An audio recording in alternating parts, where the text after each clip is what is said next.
Hello everyone. Today we are taking a deep dive into this Reuters story. Palantir says UK police contract wrongly blocked over perceived values. We are going to break down exactly what happened here and why it actually matters to you.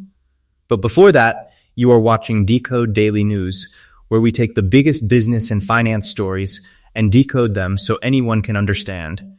If you are not subscribed yet, hit that button right now. So let us get into it. Right off the bat, this is the number that stopped me mid-scroll. Palantir had agreed a 2-year, £50 million contract with the Metropolitan Police. Stop and think about what that price tag is actually paying for. That is not pocket change, and it is not some small back-office upgrade either. A deal this size tells you the Met was not dabbling with AI. They were betting a serious chunk of budget on it. When a contract that big gets frozen, it is never just paperwork. And here is the part of that same line most people skim past: to use its artificial intelligence systems to automate certain tasks and for evidence analysis in criminal investigations. That word evidence is doing all the heavy lifting here. We are not talking about scheduling software. We are talking about AI touching criminal investigations, the kind of work where mistakes have real consequences for real people. That is exactly the territory where values and ethics stop being buzzwords and start being genuine questions worth asking. Now flip the page to what actually stopped this deal, but the mayor's office refused to approve the deal, telling the Met Police in May that the force had failed to have an open competition for the contract. Read that reasoning twice, because it is doing something sneaky officially. This is being framed as a procurement problem, not a political one. No open competition. No fair bidding process. That is the kind of technical language governments use when they want a decision to look neutral. But keep that thought parked, because the next line complicates it. Because here is where the official story starts cracking. Reports also quoted a spokesperson for Khan citing concerns Palantir did not align with London's values. That single phrase is why Palantir is now in court. Values is a soft word for a hard accusation. It suggests this was never purely about competitive bidding. It was about who Palantir is and who its clients are. And once a government starts weighing a company's reputation instead of its performance, that opens a door every tech firm should be watching closely. Palantir clearly saw it the same way, which Palantir has criticized as putting politics above public safety. That is their entire legal argument in one sentence. Their position is simple: judge the technology on merit, not on headlines.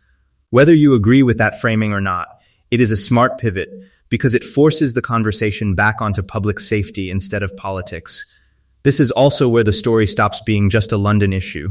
Palantir's supply of software for the US military and immigration services, plus co-founder Peter Thiel's public profile, have drawn scrutiny. That reputation travels with them into every bid they make. This is not the first government hesitant about Palantir, and it will not be the last. When your biggest clients are defense and immigration agencies, some markets are always going to ask harder questions before signing. And that hesitation is spreading fast, as European governments grow increasingly wary about dependency on US tech platforms. This is the bigger trend hiding inside a single lawsuit. Europe has been quietly rethinking how much of its critical infrastructure sits on American tech. A blocked London policing contract is a small headline, but it fits a much larger pattern of governments wanting more control over their own data and systems. Now here is Palantir pushing back in court, not just in press statements. Palantir's lawyer David Panic said the Met desperately needed technology in order to save money. That is the practical, budget-first argument. Set the politics aside for a second. This is the pitch that usually wins arguments with governments: efficiency and savings. Panic is betting that money talks louder than politics once a judge is actually looking at the case. But he did not leave it there, and that the force argued the deal would enable them to protect frontline services. Notice exactly which word he leaned on. Protect is not an accident. It reframes this from a tech contract into a public safety necessity, which is a much harder thing for a mayor's office to argue against in open court. And this fight is bigger than one police contract. Britain is also conducting a review of a £330 million National Health Service contract with Palantir. That number alone deserves a second look.